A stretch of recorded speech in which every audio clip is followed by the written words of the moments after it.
संत रामपाल जी महाराज एक ऐसे महान संत जिन्होंने अपनी सतभक्ति, तत्व ज्ञान, करुणा और सेवा के बल पर समाज में नई मिसाल कायम की है। संत रामपाल जी महाराज की अगुवाई में उनके सभी सतलोक आश्रमों से समाज कल्याण के अद्भुत कार्यों ने समाज को सुनहरे भविष्य की एक नई उम्मीद दिखाई है। संत रामपाल जी महाराज से नाम दीक्षा लेने के बाद लाखों लोगों की लाइलाज बीमारियां जैसे कैंसर, एड्स आदि ठीक हुई। संत जी के ज्ञान से प्रेरित होकर उनके अनुयायियों ने लाखों यूनिट रक्तदान किया। संत जी ने लाखों बहन बेटियों का दहेज मुक्त विवाह करवाया।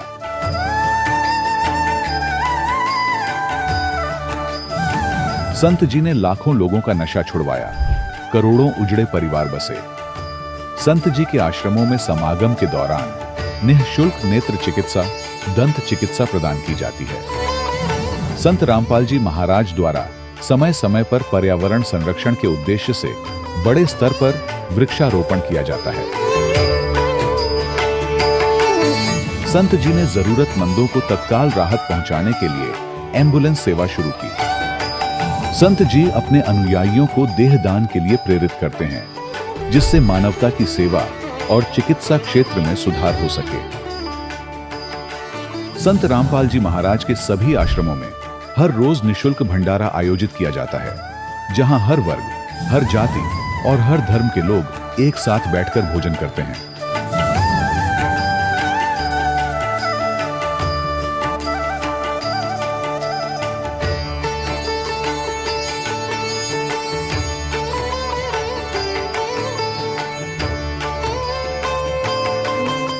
संत रामपाल जी महाराज की अन्नपूर्णा मुहिम ने गरीब और बेसहारा लोगों के जीवन में एक नई ऊर्जा और उम्मीद को जन्म दिया है। घर घर खाद्य सामग्री और जरूरी मदद पहुंचाकर संत रामपाल जी महाराज ने लोगों को दुख और मजबूरी से लड़ने की ताकत प्रदान की है।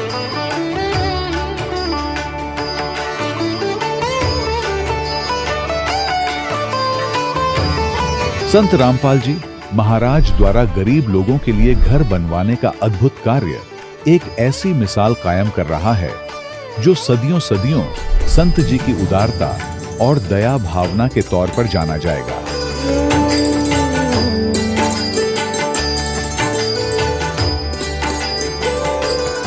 संत रामपाल जी महाराज के आश्रम में हजारों बुजुर्गों को सम्मान और प्यार के साथ जीवन जीने का अवसर मिलता है। उनके खाने, रहने और स्वास्थ्य की पूरी जिम्मेदारी संत रामपाल जी महाराज उठाते हैं। अनाथ बच्चों के लिए संत रामपाल जी महाराज के सभी आश्रम किसी वरदान से कम नहीं। यहाँ उन्हें शिक्षा, संस्कार और भविष्य के लिए बेहतर अवसर प्रदान किए जाते हैं। चाहे बाढ़ हो, भूकंप या महामारी, संत रामपाल जी महाराज और उनके अनुयायी हमेशा ही जरूरतमंदों के लिए सबसे आगे खड़े रहते हैं। कोविड महामारी के दौरान संत रामपाल जी महाराज के आश्रमों से करोड़ों लोगों के लिए भोजन, दवाइयां और जीवन रक्षक सामग्रियां उपलब्ध कराई गई। चाहे गरीब की मदद हो या किसी शोषित और पीड़ित वर्ग के हक और सम्मान की लड़ाई, संत रामपाल जी महाराज ने हमेशा ही उनकी दबी आवाज को सरकारों तक पहुंचाया है और उन्हें उचित न्याय दिलवाने में अहम भूमिका अदा की है।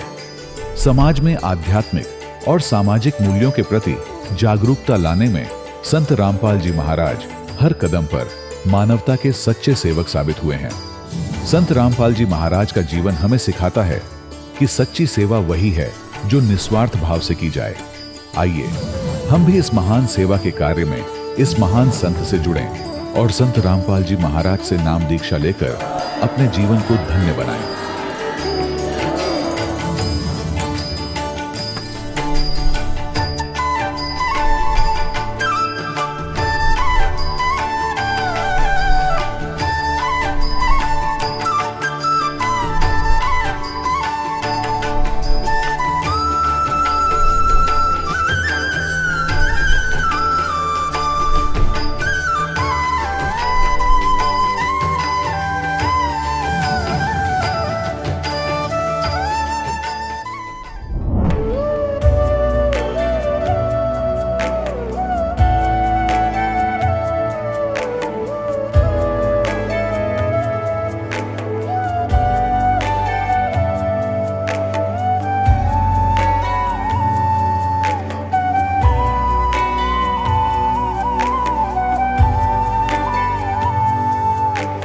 जब लग गुरु मिले न साचा, तब लग गुरु करो 10 पांचा।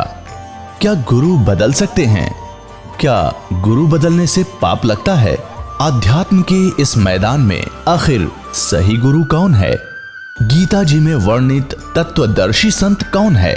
इन सभी प्रश्नों के उत्तर जानने के लिए अवश्य सुनिए जगत गुरु तत्वदर्शी संत रामपाल जी महाराज के मंगल प्रवचन।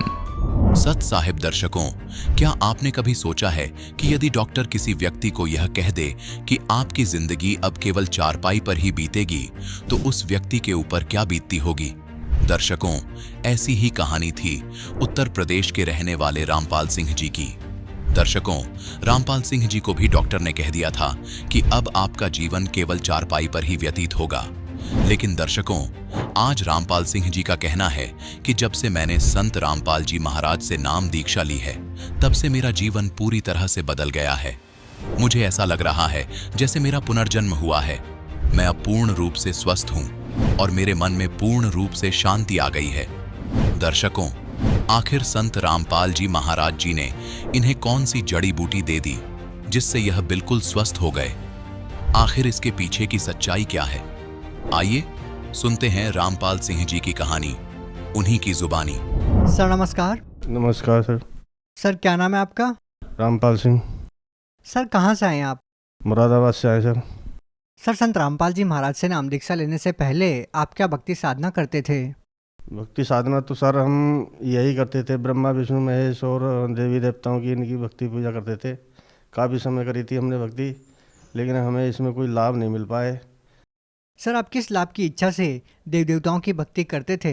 हमने अपने शरीरों के सुख शांति के लिए जो पूजा करते थे, बस जो कि परिवार में सब सही से रहें, हरी बीमारी ना लगे, किसी को दुख ना हो।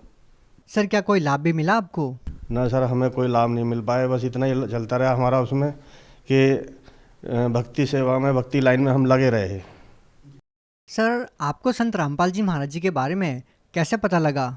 संत रामपाल जी महाराज जी के बारे में हमें जो पता लगा सर, कि एक तो पुस्तक सेवा वाले संत रामपाल जी के शिष्य जो आते हैं, वो पुस्तक सेवा करने आए थे। तो हमने, हमारे दरवाजे पे जब आए तो हमने वो पुस्तक भी नहीं ली, और ना लेते हुए भी हमने फिर भी यही सोचा, हम सत्संग को अच्छा नहीं समझते थे सर जी, क्योंकि हम बहुत ही घृणा करते थे। क्योंकि हम मांस मछली ये सब यूज करने के बाद में तो हमारी जो है बुद्धि भ्रष्ट होती थी बिल्कुल ही। अब सर उसमें हुआ ये कि हमारे घर के सामने ही एक संत रामपाल जी महाराज के अनुयायी काम कर रहे थे, पत्थर का घिसाई का। तो वो हमारा हाल देखते थे, रोज़ काम करने आते थे, हमारा हाल देखते थे कि ये भगत जी ऐसे पड़े रहते हैं यार, ये तो बहुत सख्त बीमार हैं। हमें हार्ट की बीमारी बनी थी सर जी, और हार्ट हुआ था हमें। तो हम हार्ट की बीमारी में हमारे दर्द होता था दिल पे, तो हमसे ना उठा जाए, ना चला जाए, ना फिरा जाए, कुछ नहीं होता था हमसे। तो उस समय वो जब पत्थर का काम करते थे, वो आए तो उन्होंने हमसे कहा, बोले तुम एक काम करो, संत रामपाल जी से दीक्षा लेके देख लो और आप ठीक हो जाएंगे बिल्कुल। तो हमने उनसे कहा, मैंने कहा भाई भक्ति हमने बहुत कुछ कर ली है, लेकिन हमारा मन भर चुका है, हम कहाँ से ठीक नहीं होंगे, हम कहाँ कहाँ घूम लिए, हम तब ठीक नहीं हुए तो अब कैसे ठीक होंगे। फिर 2-4 दिन बाद वो रोज़ाना हमसे, मतलब हमारे घर वालों से, औरों से, हमारी घरवाली से भी कहते थे। तो कहते कहते एक दिन हमारे फिर समझ में आया, मैंने कि चलो भाई, हमारे घर वाले भी हमसे कहने लगे, हम भी सोची, मैंने कि चलो मर तो रहे, मैंने चल देख लेते हैं चल के। संत रामपाल जी महाराज जी का सेंटर था वहाँ पे, मुरादाबाद बटावली गांव पे। तो सर जी हम वहाँ पे चले गए, वहाँ जाके हमने दीक्षा ली। दीक्षा लेने के बाद में हमें जो है थोड़ा आराम मिला। आराम मिलते मिलते आज कुछ, कल कुछ और परसों कुछ, इस तरह से हमारी जो है बीमारी हल्की हुई, हमें शांति मिलती चली गई। और जो हमारे घर बार सब बिक गया था पहले, और घर और बिकने के बाद में हमारे पास कुछ नहीं बचा था, ज़मीन वमीन सब बीमारियों में बिक गई थी। फिर उसके बाद में परमात्मा की ऐसी दया हुई कि हम तो ठीक हुए। संत रामपाल जी महाराज की शरण में आने के बाद हम तो ठीक हुए। संत रामपाल जी महाराज ने हमारे लिए एक मकान, ज़मीन भी खरीदवाई शहर में ही, और हमारा उन्होंने एक मकान भी बनवा दिया उसमें। और संत रामपाल जी महाराज की दया से हमारे घर में 4-5 भगत हो गए हैं और सभी भक्ति करते हैं। और हम आज संत रामपाल जी की दया से हम जो है बिल्कुल ठीक रहते हैं। सर आपने संत रामपाल जी महाराज से नाम दीक्षा कब ली? हमने संत रामपाल जी महाराज जी से नाम दीक्षा ली थी 15/1/2018 को। सर आप ये जो अपने साथ रिपोर्ट लेके आए हैं वो किस चीज़ की है? ये हमारी हार्ट की रिपोर्ट है। ये हमें हार्ट हुई थी, जो कि डॉक्टरों ने दिल्ली से डॉक्टरों ने बोला था कि आपकी हार्ट की 3 नस ब्लॉक हैं और 1 नस काम कर रही है। आपकी जो है समस्या गंभीर है, आपका बचना मुश्किल है। ये हमारे बेटे से बताया था। सर जब आपकी रिपोर्ट डॉक्टर ने देखी तो उन्होंने क्या कहा? डॉक्टर ने हमसे ये कहा था जी, ये आपकी लाइफ टाइम दवाई है, आप जाएं और आराम करें। आप जो है चारपाई से नीचे ना उतरें, ना आपको खड़ा होना है ना घूमना है, आपको केवल खाट पे चारपाई पे बैठे रहना है। और आपको ये लाइफ टाइम दवाई है। सुबह से लगा के रात को 10 बजे तक 7 बार दवाई थी सर जी। लेकिन सर आज आप हमारे सामने खड़े हैं, इतनी दूर से आप इंटरव्यू देने के लिए आए हैं, लेकिन आप तो बिल्कुल स्वस्थ नज़र आ रहे हैं। आज ये तो संत रामपाल जी महाराज की शरण में आने के बाद ही हमें तो ऐसा लगता है हम जैसे कि हमें मालिक ने परमात्मा ने दूसरा जन्म दे दिया, गुरु जी ने हमें। सर आपने अपनी बीमारी के लिए अपना घर बेच दिया, काफ़ी सारी ज़मीन जायदाद बेच दी, उसके बावजूद भी आपको कोई विशेष आराम नहीं मिल पा रहा था। तो सर संत रामपाल जी महाराज जी ने आपकी इतनी गंभीर बीमारी को ठीक करने के लिए कितने पैसे लिए? संत रामपाल जी महाराज किसी से कोई पैसा नहीं लेते, बस वो तो एक जो नाम दीक्षा लेते हैं तो उनमें एक मंत्र देते हैं, मंत्र जाप करना होता है। उन मंत्र जाप करने के द्वारा ही जो कि सारी भक्ति आ जाती है उसी में। कोई पैसे नहीं लिए आपसे? नहीं, कोई पैसा नहीं लेते। लेकिन हमने तो सुना है कि संत रामपाल जी महाराज जी ठीक करने के लिए पैसे लेते हैं। नहीं सर जी, वो तो गलत है। किसी की भी कोई भी अखबार आए तो वो गलत है। बाकी हम कैसे कहते हैं इस चीज़ को, हमारा लाखों से ज़्यादा बर्बाद हुआ और हम संत रामपाल जी महाराज की शरण में गए तो हमसे 1 रुपये का कोई सवाल नहीं हुआ। हम नहीं कह सकते इस चीज़ को। बच्चों से लगा के छोटे और बड़े सब में सब कुछ सुख शांति है और हमारी बीमारी कट गई। हमें संत रामपाल जी महाराज जी की शरण में आने से हमें दूसरा जन्म मिला है। सर जो लोग आपकी तरह गंभीर बीमारियों से पीड़ित है और वो अपनी आर्थिक परिस्थितियों को लेकर अपना इलाज भी नहीं करवा पा रहे हैं, उन लोगों को आप क्या कहना चाहेंगे? भगत समाज को संदेश क्या देना है, सिर्फ प्रार्थना ही करनी है भगत समाज को कि जो भी परेशानी में है और जिन लोगों के पास में जो पैसे वाला होता है वो तो पैसे से झेल लेता है कि पैसे लगाते लगाते जब पैसा नहीं रहता पास में फिर सोचता है अब क्या करूं, कैसे जान बचे। तो हमारा तो यही कहना, हमारी यही विनती उनसे प्रार्थना है कि अपने संत रामपाल जी की महाराज जी की शरण में आएँ और अपना नाम दीक्षा लें और अपना फ़ायदा उठाएं, अपना लाभ उठाएं। जी धन्यवाद। सच है। दर्शकों, अभी आपने सुने संत रामपाल जी महाराज से दीक्षा प्राप्त करके सुखी हुए भक्त के अनुभव। अब देखिए जगत गुरु तत्वदर्शी संत रामपाल जी महाराज के मंगल प्रवचन। जो मंत्र दास आपको प्रथम देगा वो ये भगवानों का ऋण और इनसे मिलने वाली राहत आपको प्रारंभ हो जाएगी। यानी उसमें यहाँ के सुख संपत्ति सुविधा आपको मिलेंगी और ये भगवान तीनों ही देते हैं। ये इनकी मजदूरी है। जैसे किसी ने कनेक्शन ले रखा है बिजली का, टेलीफोन का, उनका बिल भरते रहोगे तो सुविधा प्राप्त रहेंगी। लेकिन आप होगे कंगाल, क्योंकि साधना ठीक रही नहीं तो आपका कनेक्शन कट गया। जो आध्यात्मिक लाभ होना था वो बंद हो गया आपका केवल पहले की बैटरी चार्ज है वही काम कर रही है, जिसका थोड़ा बहुत सुख दुख जिसको हो रहा है।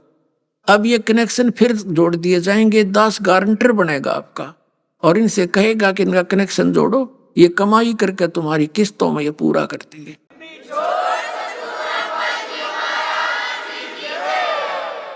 तो ये प्रथम मंत्र आपको यहाँ की सुविधाएं दिवाएगा इनसे, और बाकी जो इनका कर्जा है वो भी उतरेगा किस्तों में और आपको सुविधाएं भी स्टार्ट हो जाएंगी।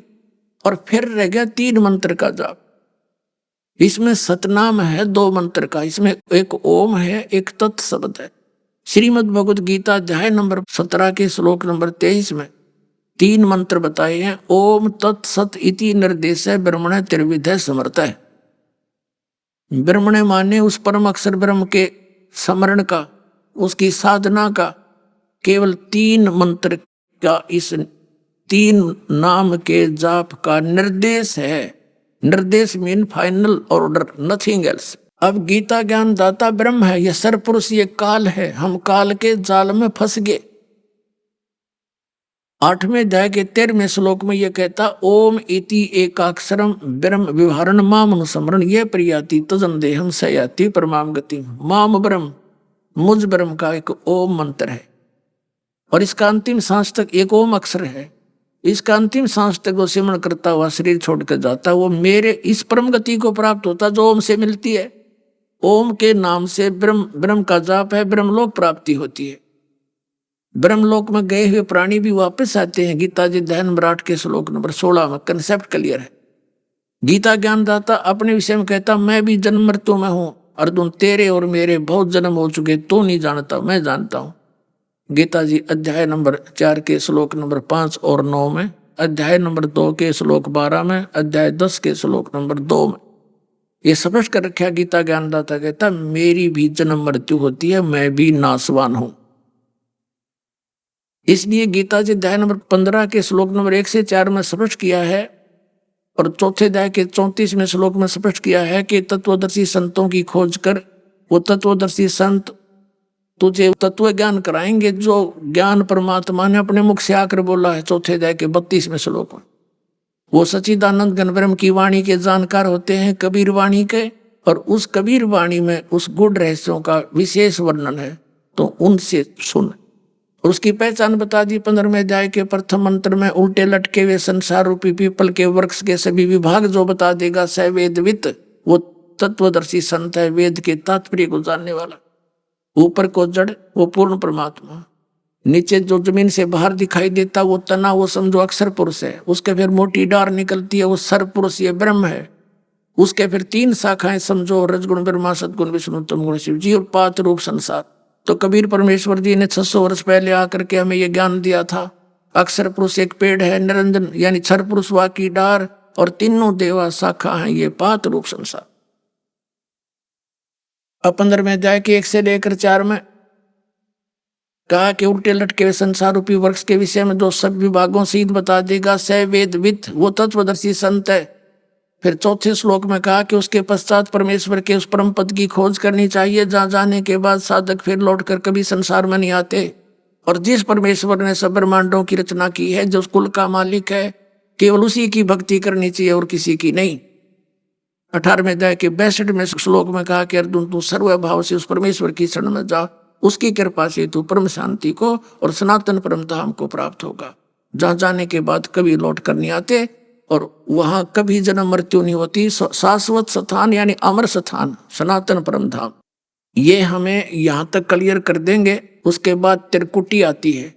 अब यहाँ इन 3 मंत्रों का रोल शुरू हो गया। त्रिकुटी इज द इंटरनेशनल एयरपोर्ट।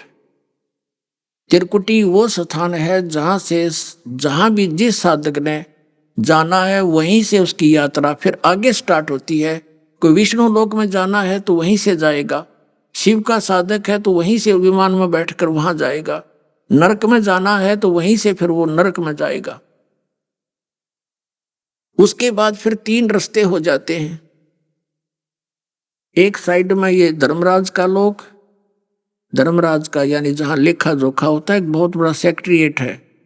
उसके बाद फिर वहां से लोग उसका अकाउंट होकर के जहां जिसको जाना, उसके बाद वहां की टिकट बनती है धर्मराज के दरबार तक।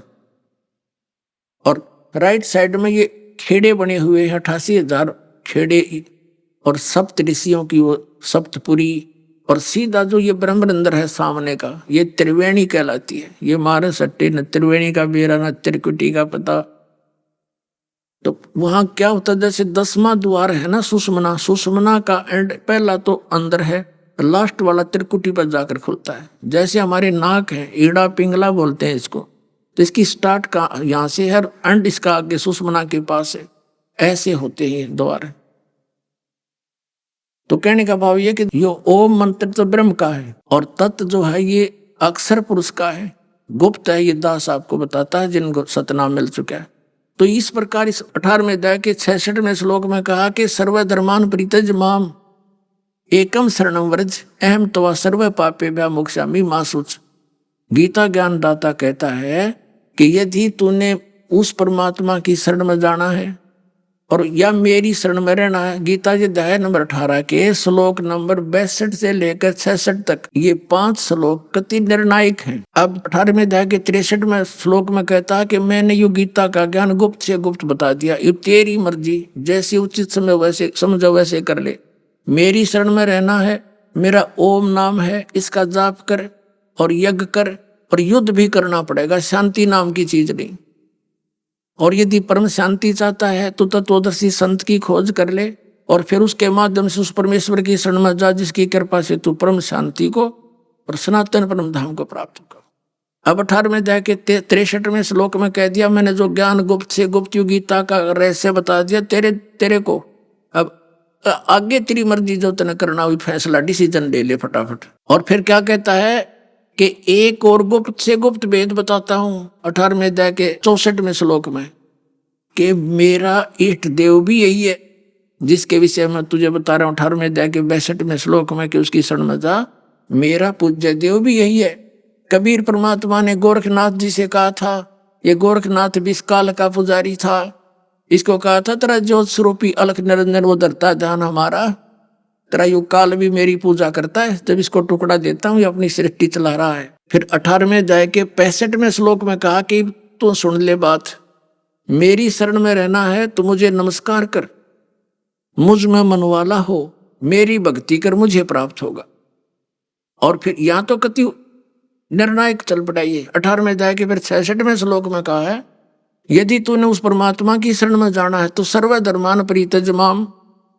यहाँ ये अनाड़ी समझ नहीं सके नकली ऋषि में ऋषि आचार्य शंकराचार्य, इनसे कोई पूछता है कि 18वें अध्याय के 66वें श्लोक में व्रज का अर्थ जाना होता है, सबने आना कर दिया है, तो ये बात समझ में नहीं आ रही है क्यों कर दिया। वो कहते हैं नहीं, वो तो एक स्वाभाविक अर्थ है और असली अर्थ ये गीत श्री कृष्ण कह रहा है मेरी शरण में आ जा। कोई बात है उसकी शरण में? तो दूसरे अध्याय के 7वें श्लोक में लिख रखा कि मैं तो आपकी शरण हूं और जैसा उचित समझो मुझे ज्ञान दो, मेरी बुद्धि काम करना बंद कर गया, आप मेरे गुरु हो। वो शरण में तो पहले ही था उसकी में। अब क्या होता है 18वें अध्याय के 66वें श्लोक में कहा कि सर्व धर्मान परित्यज माम, मेरे सतर की जो धार्मिक अनुष्ठानों की कमाई तेरी है ब्रह्मलोक, जैसे ओम नाम का जाप करके हम कहाँ जाते थे, ब्रह्मलोक में चले जाते और वहां अपनी पूंजी का नाश करके फिर धरती पृथ्वी पर आते, कुत्ते गधे सूर बनकर पाप वहां भोगते, पुण्य वहां खराब कराते। तो अब इसने कहा है कि मेरे सतर की, परमात्मा ने हमें ज्ञान दिया है कि इस ओम नाम की कमाई हम इसको दे देंगे त्रिकुटी पर, कि पकड़ तेरे यहाँ का सारा हमें बरी कर, यहाँ से हमने नहीं चाहिए तेरे यहाँ का कोई सुख, तो वहां दे देंगे। तो ये कहता है मेरे सतर की जो कमाई है ब्रह्म सतर की, तो मुझ में छोड़ दे। सर्व धर्मान परित्यज माम, मेरे सतर की कमाई मुझ में छोड़ दे। फिर एकम शरणम व्रज, एकम माने जिसके बराबर दूसरा ना हो, अद्वितीय सर्वशक्तिमान उस भगवान की शरण में जा। अहम तवा सर्व पापे भ्या मोक्षामि मासुच, फिर मैं तुझे इन सब कष्टों से मुक्त कर दूंगा, इन सब पापों से मुक्त कर दूंगा, क्योंकि पाप के कारण हम गधे कुत्ते बन के दुख पावा थे और पुण्य वहां बर्बाद कर दिया थे, तो इसको पुण्य सारे छोड़ देंगे हम, लाए कोई ना, उसके बदले में या मैं बरी कर देगा यहाँ से। तो परमात्मा ने धर्मदास जी को बताया कि अब इसको डिस्क्लोज ना करना, इस मंत्र को भी आने देवा। तीसरी पीढ़ी का समय 5500 वर्ष जब कलयुग बीत जाएगा फिर ढूंढा ठावांगे इसका, पूरे विश्व में समझदार बच्चे हो जाएंगे, ज्ञान उनको भी अक्सर ज्ञान कराऊंगा पहले, और फिर अपना दास भेज के इस सत्य से परिचित करा दूंगा, सब मेरी शरण में आके ऐसे मोक्ष प्राप्त करेंगे। बोल सतगुरुदेव।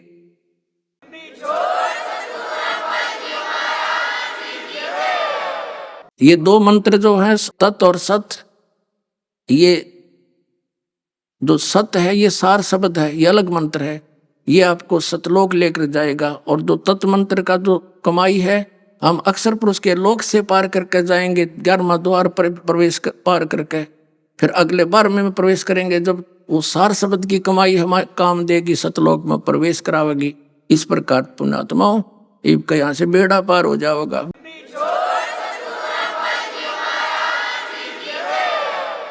पुण्यात्माओं यहाँ सुख नाम की वस्तु नहीं है, और जिस सुख को हम यहाँ खोज रहे हैं उसका कितना नामो निशान नहीं। जिस कारण से अंत में ऋषि महर्षियों ने केवल सिद्धियों का सहारा लिया, एक दूसरे पर प्रभु बनकर, एक दूसरे से अधिक चमत्कारी बनकर वो यहाँ अपना भक्ति नाश करते रहे और जनता को अपने पीछे लगाकर उनका भी जीवन नाश कर गए। परमात्मा आते हैं, यथार्थ ज्ञान हमें बताते हैं, लेकिन हम उसको स्वीकार नहीं करते।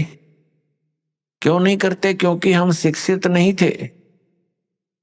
और जो व्यक्ति परमात्मा के मार्ग के मास्टर समझे जाते थे, ऋषि, गुरु, मंडलेश्वर, आचार्य, शंकराचार्य,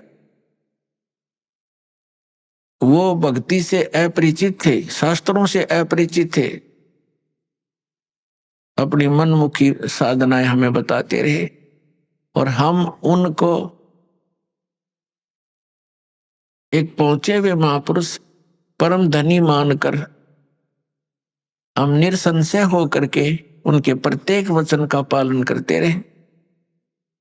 उन्होंने हमें कुछ भी ज्ञान दिया स्वीकार्य किया, क्योंकि हमें पता नहीं था और हम उनको एक विद्वान पुरुष मानते थे। जैसे कोई रोगी डॉक्टर के पास जाता है और उस डॉक्टर ने बहुत बड़ा बोर्ड लगा रखा है, तो फिर डॉक्टर जो भी औषधि देगा तो रोगी के सामने कोई शंका का तो प्रश्न उठता ही नहीं। जो डॉक्टर औषधि देता है, जैसे उसके खाने की विधि बताता है, तो रोगी को तो खाना ही होता है।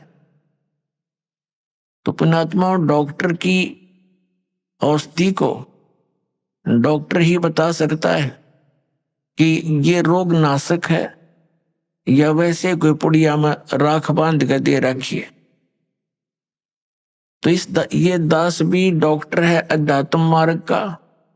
हम सभी प्राणियों को जन्म और मृत्यु का रोग लगा हुआ है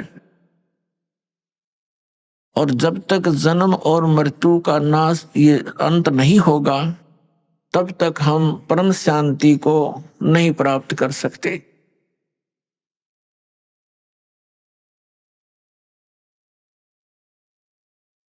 तो पुण्यात्माओं, इस दीर्घ रोग के नाश की कौन सी औषधि है, कौन सा उपचार है, अर्थात जन्म मरण के रोग का नाश करने वाले कौन से मंत्र हैं या पूजाएं हैं, कौन सी साधनाएं हैं, उनका प्रमाण कहाँ है और किन किन महापुरुषों ने इस औषधि का सेवन किया, अर्थात इस साधना का प्रयोग किया और कौन कौन पार हुए। जैसे कोई डॉक्टर होता है, वो औषधि देता है और रोगी बहुत दुखी होता है, तो वो वैद्य बताता है कि एक व्यक्ति फलाने गांव का, उसका ये नाम है, उसके यही रोग था, उसने ये औषधि खाई थी, वो ठीक हो गया। ऐसे कई व्यक्तियों के नाम बताता है। तो वो व्यक्ति जो रोगी है, उसको दृढ़ता आती है कि इसी रोग का रोगी ऐसे ऐसे गांव में वो भी ठीक हुआ है। तो फिर हम उसको हौसला बढ़ता है, वो दृढ़ होता है, उस औषधि को वो प्रयोग करता है और वो स्वस्थ हो जाता है। तो इसी प्रकार दास आपको जन्म और मृत्यु के रोग की वो औषधि दे रहा है जो कुछ महापुरुषों ने प्रयोग की और वो इस जन्म मरण के रोग से मुक्त हुए। उसके अतिरिक्त अन्य जो भी औषधियां, यानी वे ऑफ वर्शिप, पूजा का मार्ग, पद्धति, भक्ति की पद्धति, अन्य जो संत बता रहे हैं, जो दास आपको बता रहा है, इसके अतिरिक्त वो व्यर्थ है।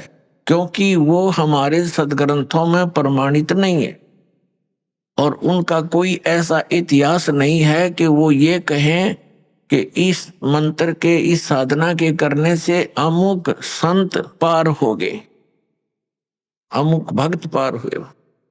और दास आपके समक्ष उन महापुरुषों के नाम, उन महापुरुषों की भक्ति विधि, उन्हीं के अमृत वचनों से और फिर सदग्रंथों से, यानी जिनको हम सदग्रंथ मानते हैं, प्रत्येक पवित्र धर्म के पवित्र सदग्रंथ, जैसे पवित्र चारों वेद, पवित्र श्रीमद् भगवत गीता, पवित्र पुराण, पवित्र कुरान, पवित्र बाइबल, पवित्र गुरु ग्रंथ साहिब आदि। तो पुण्यात्माओं, उस दास का एक ही प्रयत्न है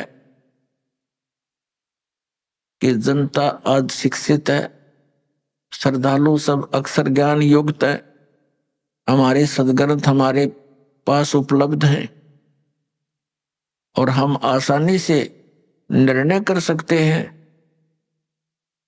कि कौन सी साधना किस महापुरुष ने की जिससे उसका मोक्ष हुआ। ये दास आपके रूबरू करेगा, आप बहुत आसानी से समझ जाओगे। सबसे बड़ी समस्या हमारे सामने ये आई हुई है कि हम ये निर्णय नहीं कर पा रहे कि कौन सी भक्ति सही है और कौन भगवान है। ये निर्णय हुआ और मोक्ष, क्योंकि फिर तो वो क्रियाएं जो दास बताएगा, सदग्रंथों में प्रमाण दिखाएगा और जिन महापुरुषों ने साधना की उनके वो अमृत वचन दिखाएगा, तो आपको आसानी से प्रमाणित हो जाएगा, विश्वास हो जाएगा। फिर तो भक्ति करनी ही करनी शेष है और वो इतनी आसान है। नाम उठत नाम बैठत नाम सोवत जागबे, नाम खाते नाम पीते नाम सेती लाग गई। काम करते करते उस नाम का जाप करना है। कौन से नाम का जाप करना? सतनाम का जाप करना। जो भी कंप्लीट कोर्स आपको दिया जाता है उन सभी मंत्रों का जाप करना है। पुण्यात्माओं, दास बार बार कहता है कि जैसे पवित्र चारों वेद, पवित्र श्रीमद् भगवत गीता, ये दोनों एक ही हैं। पवित्र चारों वेदों का निष्कर्ष है श्रीमद् भगवत गीता। श्रीमद् भगवत गीता और वेद ये गॉड गिवन स्पिरिचुअल नॉलेज है, ये परमात्मा का दिया हुआ ज्ञान है। परम अक्षर ब्रह्म यानी कबीर साहिब जी ने, कबीर परमेश्वर जी ने, असंख्य ब्रह्मांडों के स्वामी ने ये चारों यानी पांचों वेद, एक सूक्ष्म वेद और है, पांचों वेद इस सरपुरुष अर्थात ज्योति निरंजन के अंतःकरण में फैक्स कर दिए थे। समय आने पर ये बाहर निकले, जैसे गर्भवती मादा से बच्चा अपने आप समय आने पर बाहर आता है, ऐसी व्यवस्था से परमात्मा ने ये सर्व वेद, पूरा ज्ञान, अध्यात्म ज्ञान और संसारिक ज्ञान, कैसे रहना चाहिए, किन क्रियाओं को करना चाहिए, कौन सी ना करनी चाहिए, ये सब ज्ञान दिया था। परमात्मा कौन है, उसकी साधना कौन सी है, तुम जहां रह रहे हो उस वो परमात्मा किस स्तर का है, वो तुम्हें कितना लाभ दे सकता है, वो कितनी हानि कर सकता है, ये सब ज्ञान दिया था। इस ज्योति निरंजन ने जब इन वेदों को पढ़ा तो इसको चिंता बन गई कि उसके अंदर पूर्ण परमात्मा की जानकारी है और उसके पाने का कंप्लीट ट्रीटमेंट, कंप्लीट यानी पूर्ण रूप से विधि है। उसने क्या किया, जो परमात्मा के पाने की विधि थी, वो मंत्र थे,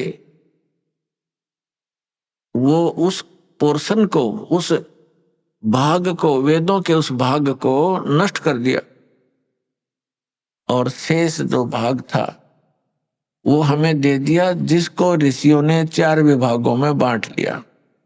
उसका नाम रखा ऋग्वेद, यजुर्वेद, सामवेद और अथर्ववेद। उस 5वें वेद के बिना हमारा मोक्ष नहीं।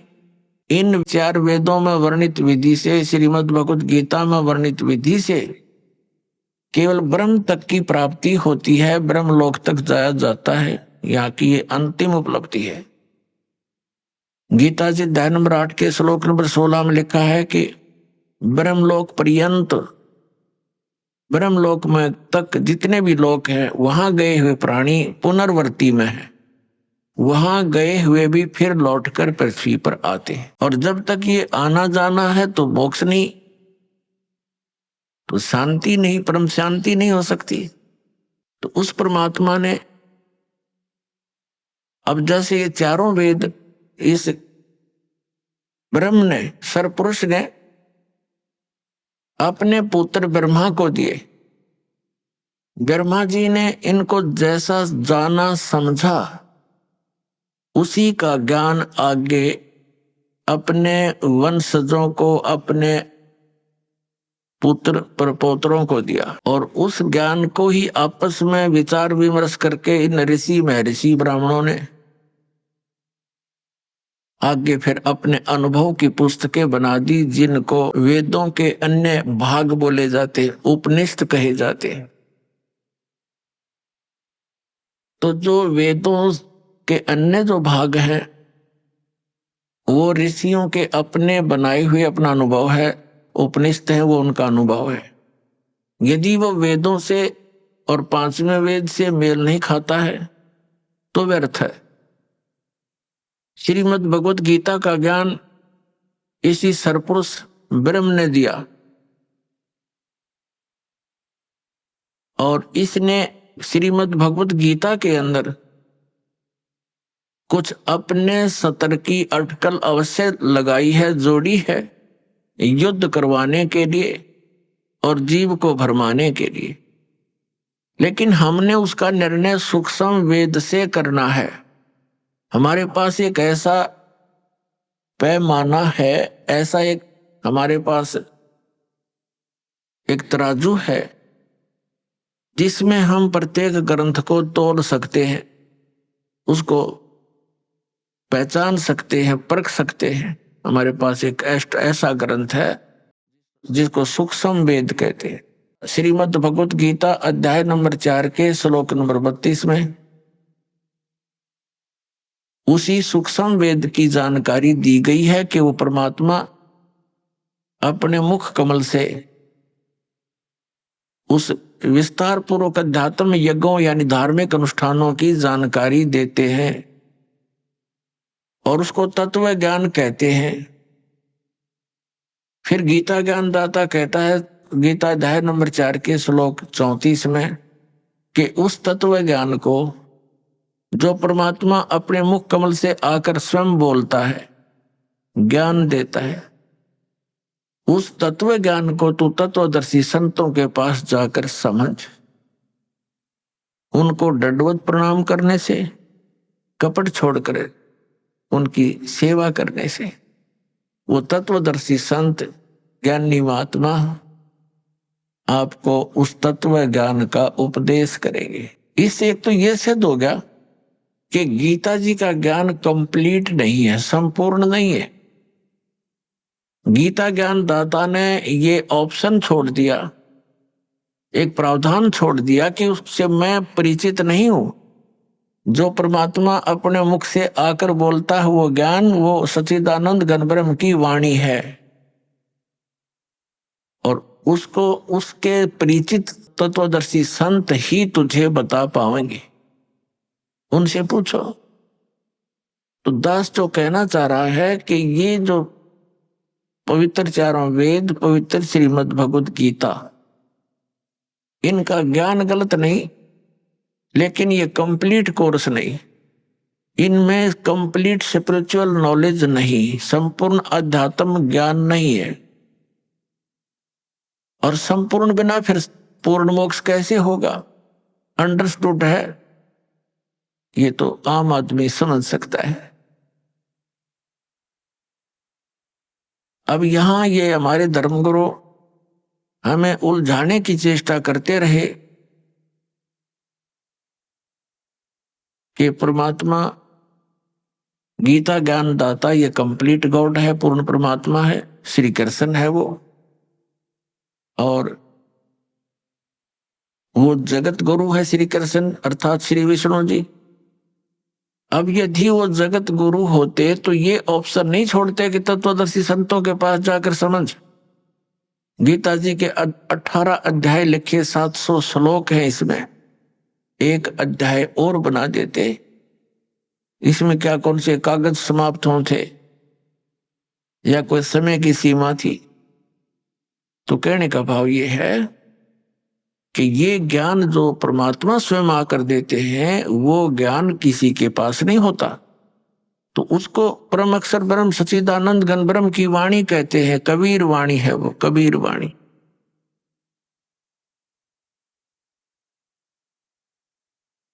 तो कहने का भाव ये है कि जो वेदों गीता के अंदर जो वर्णित विधि है वो गॉड गिवन है।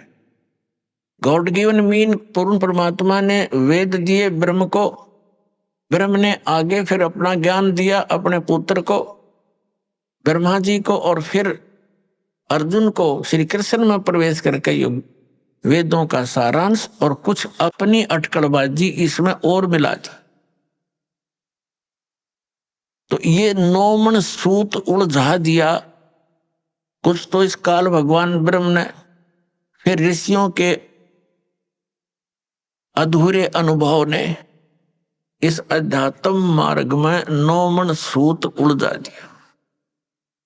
उस 9 मन सूत को सुलझाने के लिए वो परमात्मा स्वयं ही आते हैं और उसको सुलझाकर रख देते हैं। जैसे आज से 600 वर्ष पहले लगभग परमात्मा आए थे, सन 1398 से सन 1518 तक 120 वर्ष परमेश्वर यहाँ रहे पृथ्वी पर, सतलोक से सह शरीर आए थे, सह शरीर चले गए थे। तो उसमें उन्होंने अपना ये ज्ञान बोला था, अपनी अमृतवाणी बोली थी, वो परम अक्षर ब्रह्म है। तो उस समय इस अध्यात्म ज्ञान को सुलझाकर अपनी अमृतवाणी में लिखकर चले गए थे। परमात्मा जानी जान है, उनको मालूम था कि काल फिर से अपना कोई अटकलबाजी अड़ाएगा। तो परमात्मा के जाने के बाद उसी परमात्मा परमेश्वर कबीर देव जी के, कबीर साहिब जी के पंथ में, उन्हीं का गुणगान करने वालों में काल के दूत घुस गए। उन्होंने भिन्न भिन्न पंथ कबीर जी के नाम से चला दिए और उन्होंने उस सूक्ष्म वेद को, जो कबीर वाणी को, अपने अनुकूल जो भी उनकी व्याख्या, उनके अनुभव, उन्होंने जिससे भी कुछ ज्ञान ग्रहण किया, उस ज्ञान का जैसे भी समर्थन, उस अज्ञान का समर्थन, अपने अज्ञान अनुभव का समर्थन करने के लिए उन्होंने उस कबीर सागर में, कबीर साहिब की वाणी में भी कुछ हेर फेर कर दिया। अब कारण क्या था कि वो लोग ये कहा करते थे कि कबीर सागर से हम ज्ञान दे रहे हैं, और वो बक रहे थे वैसे। फिर उन्होंने देखा कबीर सागर में कि कल ने कोई पूछ ले भी कहाँ कबीर सागर में, तो देखा उसमें गड़बड़ी पाई। उनकी व्याख्या के विपरीत कबीर सागर परमात्मा की वाणी बोल रही थी, कबीर साहिब की वाणी। तो उन्होंने उसमें अपने अटकल अनुसार अपने अज्ञान को सत्य करने के लिए कुछ उसमें परिवर्तन भी किए। अभी आपने सुने संत रामपाल जी महाराज के मंगल प्रवचन। आइए अब सुनते हैं संत रामपाल जी महाराज से नाम दीक्षा लेकर सतभक्ति करके अद्भुत लाभ प्राप्त करने वाले अनुयायी के विचार। दर्शकों, क्या आपने कभी सोचा है परमात्मा ने हमें मनुष्य जीवन दिया है तो उसका उद्देश्य क्या है? आखिर इस पृथ्वी पर सभी दुखी क्यों हैं? दर्शकों, यही सवाल झारखंड के रहने वाले रवि कुमार जी के जहन में भी आता था, जो बचपन से ही आर्य समाज के कट्टर अनुयायी थे।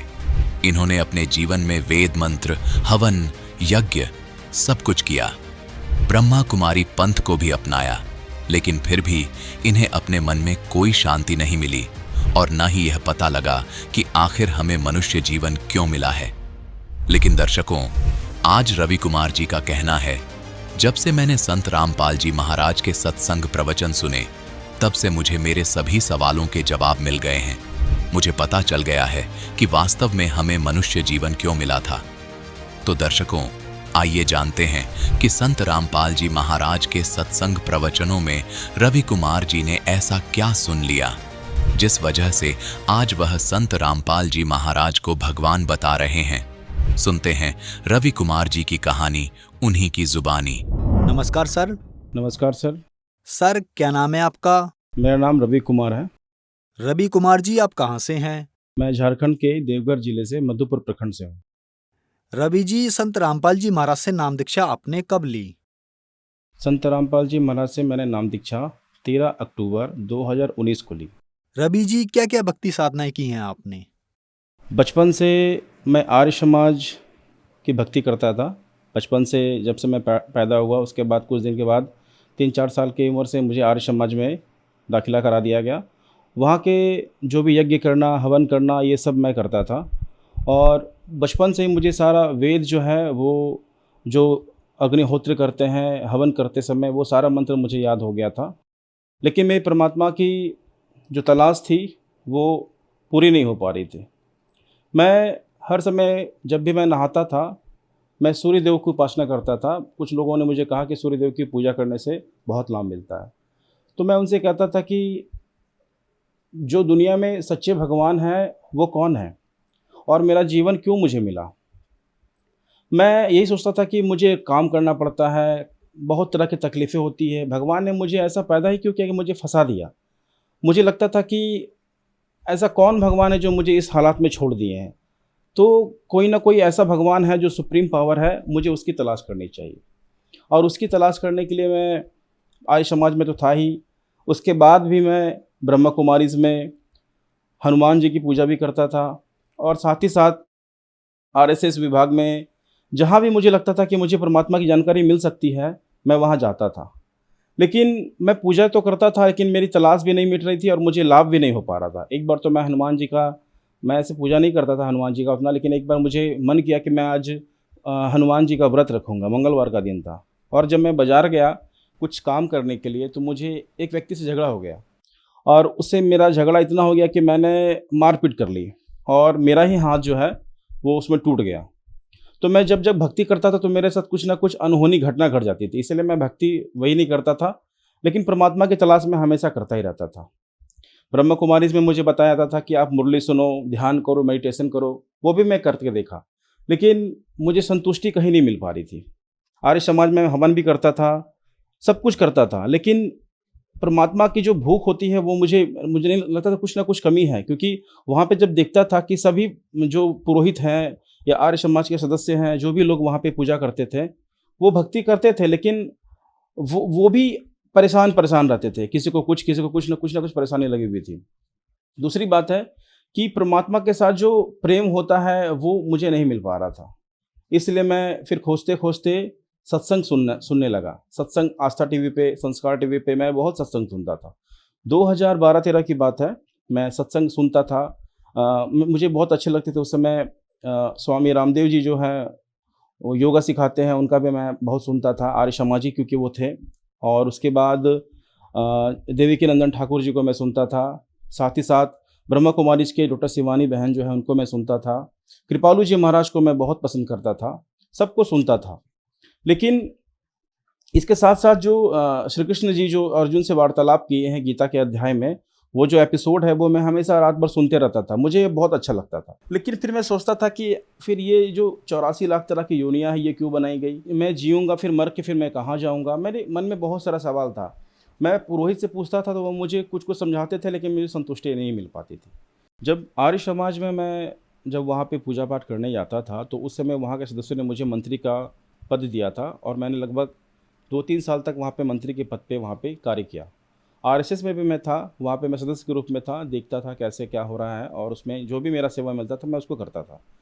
ब्रह्मा कुमारी मैं जब जाता था वहाँ पे तो सब देखते थे मेडिटेशन कर रहा है, तो वहाँ पे हम मेडिटेशन करते थे, उनसे पूछते थे कि आप ये जो पूजा पाठ करते हैं इसका कुछ आधार है क्या? वेद पुराण ये सब कुछ आप मानते हैं? उन्होंने कहा कि नहीं, हम लोग वेद पुराण कुछ नहीं मानते हैं, ये हमारा ये जो ब्रह्मा कुमारी जो है वो बाबा जी जो है, कोई एक बाबा जी रहते थे, उन्हीं की सारे मुरलियों को सुनते थे और उनसे ही वो सारा कुछ आगे करते थे। फिर चैनल पे एक बार सत्संग सुनते सुनते गुरुजी संत रामपाल जी महाराज का सत्संग आ गया, तो मैंने देखा कि संत रामपाल जी महाराज ब्रह्मा विष्णु महेश के बारे में बता रहे कि ये तो नासवान है, इनकी मृत्यु होती है, जन्म होता है। और फिर वो किताब खोल खोल के प्रूफ भी कर रहे थे, श्रीमद् देवी भागवत से, विष्णु महापुराण से, शिव पुराण से, सभी से वो प्रूफ कर रहे थे। तो मैं सोच रहा था कि संत रामपाल जी महाराज ऐसा क्यों कहते हैं, हमारे देवी देवता को छोटा ये क्यों बता रहे हैं, क्या ये अन्य बाबाओं की तरह ही बाबा हैं? ये सोचता भी था, सत्संग भी सुनता था। 3-4 दिन तक सुनते सुनते मुझे लगा ये बोलते तो सब कुछ ठीक है, लेकिन ये ब्रह्मा विष्णु महेश को ऐसा क्यों बता रहे हैं? फिर मैं अपने पुरोहितों से पूछता था, वो बोलते थे कि ये भी बाबा की तरह हैं। 2019 में जब मैं मानसिक परेशान था, कॉलेज में था, वर्कलोड बहुत ज़्यादा था मेरे ऊपर में, तो मैं सोचता था कि परमात्मा को ढूंढता हूँ यूट्यूब के माध्यम से, फेसबुक के माध्यम से, मैं ऐसा खोज रहा था। तो जब यूट्यूब में मैंने देखा तो उसमें मैंने सर्च किया परमात्मा कैसे मिलेंगे, परमात्मा कहाँ है, तो संत रामपाल जी महाराज के ही कुछ भगत का इंटरव्यू मेरे सामने आ गया। उन्होंने कहा कि परमात्मा जो है वो सतलोक में रहते हैं, सतलोक में सर्व सुख है, यहाँ पे हम लोग काल के जाल में फंस गए हैं। और फिर कोई कहता था कि ये किसी का किडनी का ऑपरेशन, किडनी का बीमारी था वो ठीक हो गया, किसी को कैंसर था वो ठीक हो गया, किसी को एड्स ठीक हो गया, किसी को कुछ ठीक हो गया। मैं सोचता था कि ये संत रामपाल जी महाराज ऐसा क्या करते हैं कि ये सारा बीमारी ठीक हो जाता है। तो मैंने 2013 में ज्ञान गंगा किताब मंगाया था, लेकिन पढ़ा नहीं था। वो मैंने देखा गुरुजी ऐसे हाथ किए हुए थे, मुझे लगा कि ये अपने आप को भगवान समझते हैं। उस समय मेरा बुद्धि काम नहीं किया, मैं पहचान नहीं पाया। तो मुझे लगा कि ये मैंने किताब को लिया और घर में कहीं ना कहीं रख दिया, उसको पढ़ा नहीं। लेकिन 2019 में जब मुझे लगा कि संत रामपाल जी महाराज का ज्ञान जो है वो बहुत अच्छा है, फिर मैंने बोकारो ज़िले में एक पेटरवार जगह है, वहीं पे संत रामपाल जी महाराज का नामदान केंद्र था, मैंने फ़ोन करके पता किया। फिर मैं वहाँ गया और परमात्मा का, संत रामपाल जी महाराज का नाम दीक्षा वहाँ से मुझे मिला। रवि जी, आप टीवी चैनल्स पर सभी संतों के सत्संग देखा करते थे और आपने नाम दीक्षा सिर्फ संत रामपाल जी महाराज जी से ही ली। तो सर, और संतों के सत्संग में और संत रामपाल जी महाराज जी के सत्संग में आपको क्या भिन्नता नजर आई?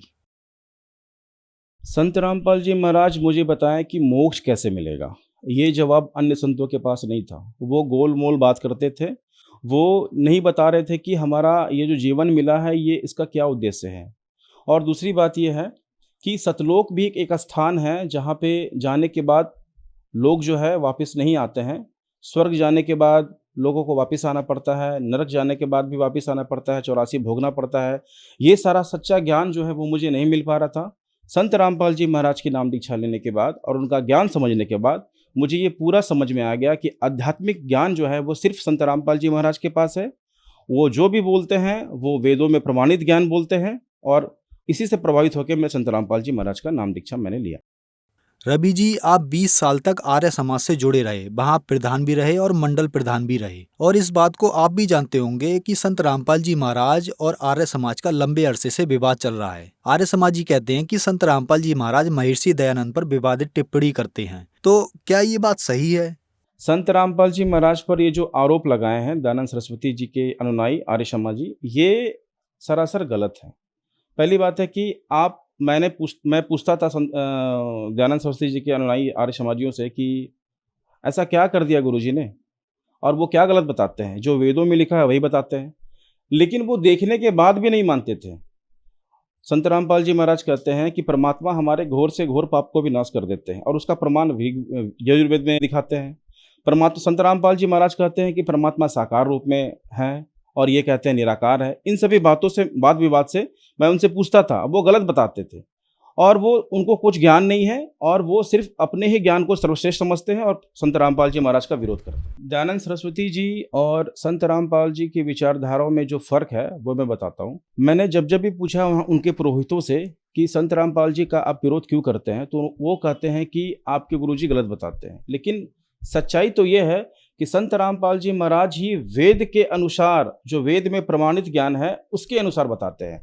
और ये तो कहते हैं कि मुझे वेद का पूरा ज्ञान है, सत्यार्थ प्रकाश पढ़िए। मैं कुछ पूछता था तो बोलते सत्यार्थ प्रकाश पढ़िए। वो खुद नहीं पढ़ते थे, वे खुद वेद के मर्मों को नहीं जानते थे और दूसरों को सिखाते थे।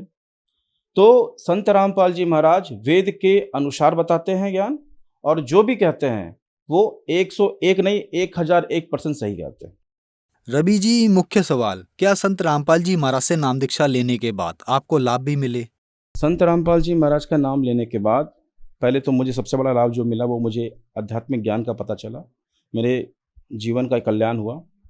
दूसरी बार मेरी आर्थिक स्थिति उतनी अच्छी नहीं थी, बहुत परेशान था। अब मैं आर्थिक स्थिति पहले से बहुत बेहतर है। संत रामपाल जी महाराज की नाम दीक्षा लेने के बाद एक और चमत्कार मेरे साथ हुआ। पहली बात तो मेरा एक्सीडेंट, एक बार 70 के स्पीड से गाड़ी चला रहा था और रात के समय मैं गिर गया, लेकिन मुझे कोई चोट वैसा नहीं लगा, बस हाथ में हल्का सा चोट लगा। और जब मैं एक्सरे कराने गया तो मुझे लगा शायद टूट गया होगा, लेकिन उन्होंने कहा टूटा हुआ नहीं है।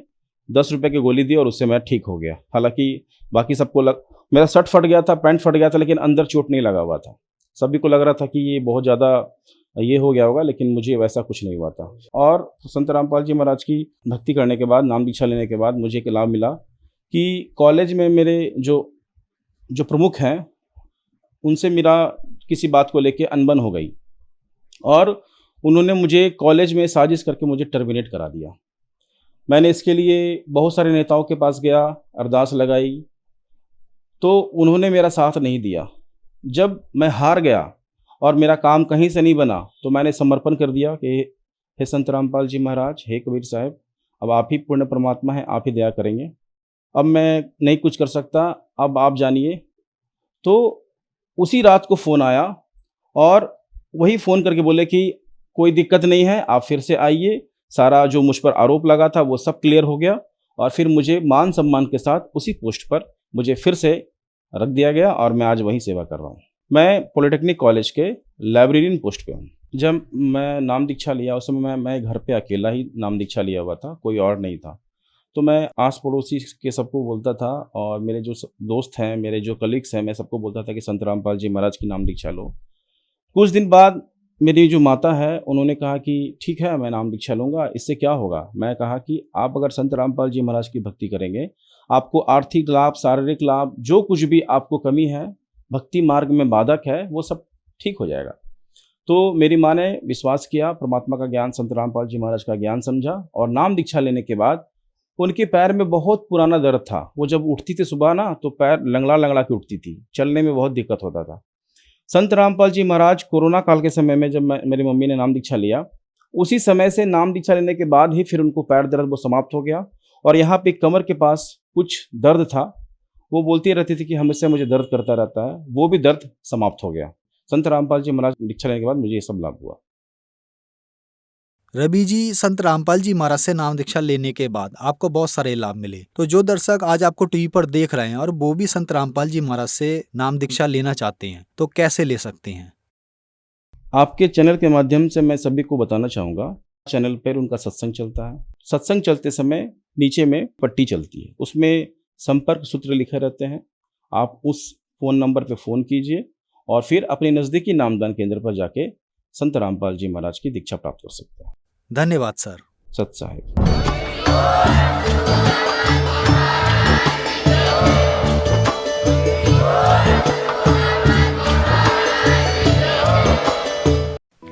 आप सुन रहे थे जगत गुरु तत्वदर्शी संत रामपाल जी महाराज के मंगल प्रवचन। अधिक जानकारी के लिए संपर्क करें।